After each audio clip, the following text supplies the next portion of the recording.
The Divine Comedy by Dante Alighieri. Translation by Henry Wadsworth Longfellow.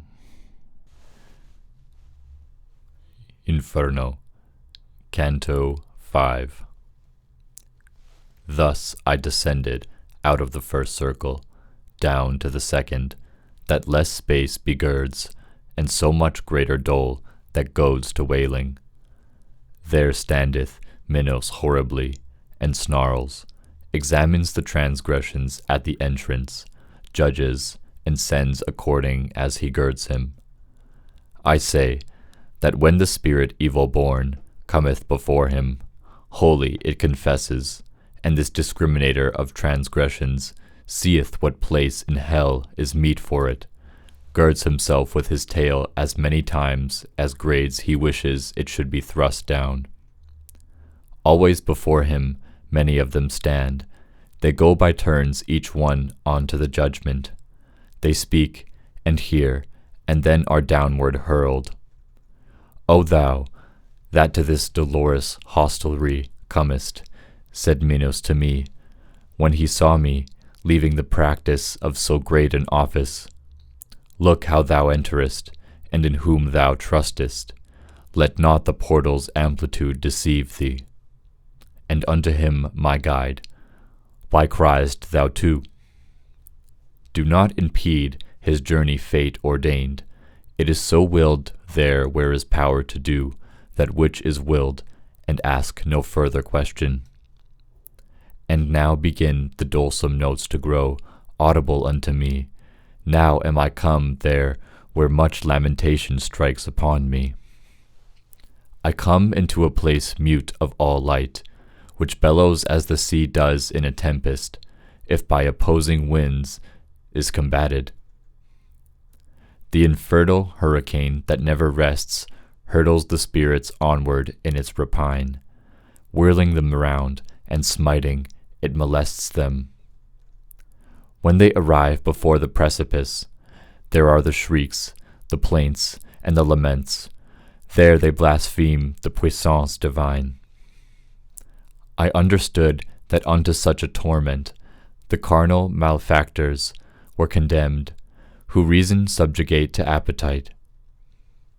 And as the wings of starlings bear them on in the cold season in large band and full, so doth that blast the spirits maledict. It hither, thither, downward, upward, drives them. No hope doth comfort them for evermore, not of repose, but even of lesser pain. And as the cranes go chanting forth their lays, making in air a long line of themselves, so saw I coming, uttering lamentations, shadows borne onward by the aforesaid stress. Whereupon said I, Master, who are those people whom the black air so castigates? The first of those, of whom intelligence thou fain wouldst have. Then said he unto me, the empress was of many languages. To sensual vices she was so abandoned, that lustful she made licit in her law, to remove the blame to which she had been led. She is Semiramis, of whom we read, that she succeeded Ninus, and was his spouse. She held the land which now the Sultan rules. The next is she who killed herself for love, and broke faith with the ashes of Zacchaeus. Then Cleopatra the voluptuous. Helen I saw, for whom so many ruthless seasons revolved, and saw the great Achilles, who at the last hour combated with love. Paris I saw, Tristan, and more than 1,000 shades did he name and point out with his finger, whom love had separated from our life. After that I had listened to my teacher, naming the dames of eld and cavaliers. Pity prevailed, and I was nigh bewildered.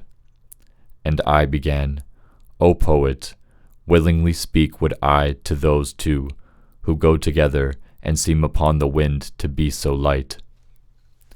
And he to me, Thou'lt mark, when they shall be nearer to us, and then do thou implore them by love which leadeth them, and they will come.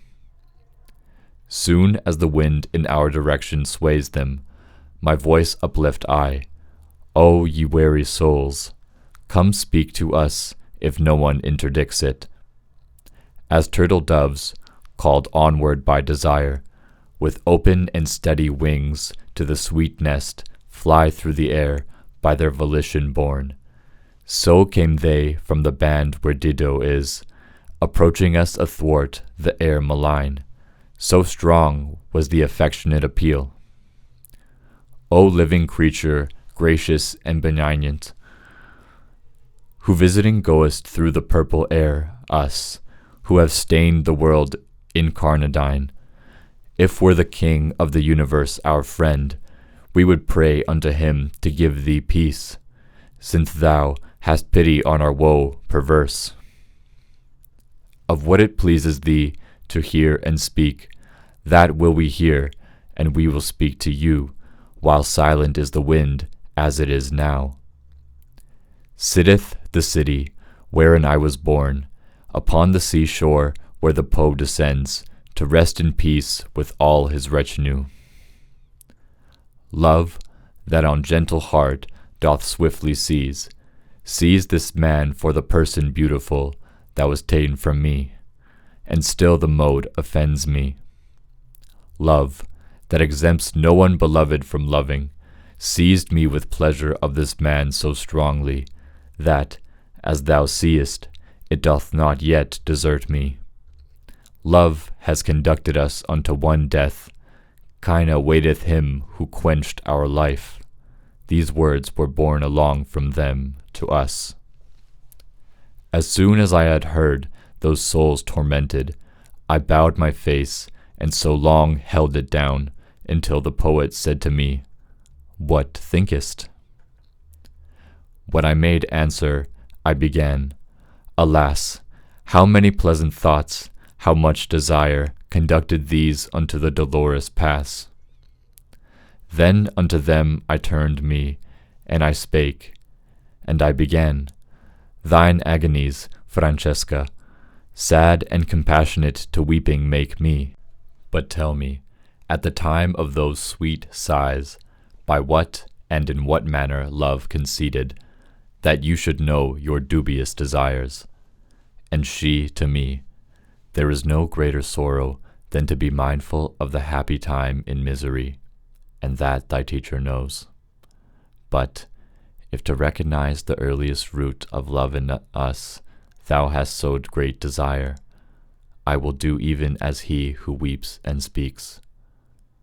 One day we reading were for our delight of Launcelot, how love did him enthrall.